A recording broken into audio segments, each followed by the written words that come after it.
بسم اللہ الرحمن الرحیم۔ السلام علیکم، آپ سب دوستوں کو اپنے چینل ارض مقدس پہ خوش آمدید کہتا ہوں۔ آج ایک بہت بڑا ڈرامہ ہوا۔ یہ ڈرامہ اصل میں سٹارٹ تو ہوا تھا کوئی ایک ہفتہ پہلے، جب ہمارے حافظ صاحب نے ایک بیان دیا تھا کہ ہم ہر صورت یہ ایشور کرتے ہیں کہ جو پاکستان کے آئندہ ہونے والے جنرل انتخابات ہیں وہ ہر صورت میں ہوں گے اور سینٹ کے الیکشن سے پہلے ہوں گے۔ جو لاجسٹک کی وجہ سے ڈیٹس ادھر ادھر ہو سکتی ہیں لیکن انتخابات ضرور ہوں گے۔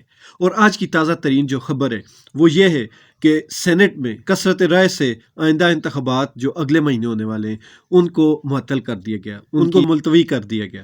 یہاں پر ایک چیز ماننی پڑے گی کہ ہمارے اپنے حافظ صاحب اپنی زبان کے بہت پکے ہیں۔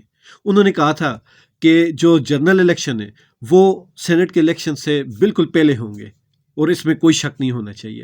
اور آج یہ لگ رہا ہے کہ واقعی الیکشن جو جنرل الیکشن ہے وہ سینٹ سے پہلے ہی ہوں گے، لیکن سینٹ کے کب ہوں گے اس کے بارے میں کوئی گارنٹی نہیں۔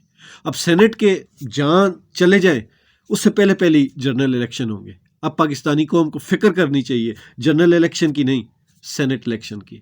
اب پاکستان کے لیے سینٹ الیکشن زیادہ اہم ہو چکے ہیں۔ ویسے بڑا عجیب ہے، پاکستانی قوم کو صحیح گن چکر بنایا ہوا۔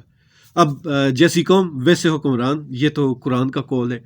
تو آگے دیکھیے کیا ہوتا ہے۔ یہ جتنی بھی فنکاریاں عوام کے ساتھ ہو رہی ہیں اصل میں چھوٹے لیول پر یہ ساری فنکاریاں عوام کے اندر بھی موجود ہیں۔ جب تک عوام ٹھیک نہیں ہوگی ان کے حکمران بھی ٹھیک نہیں ہوں گے۔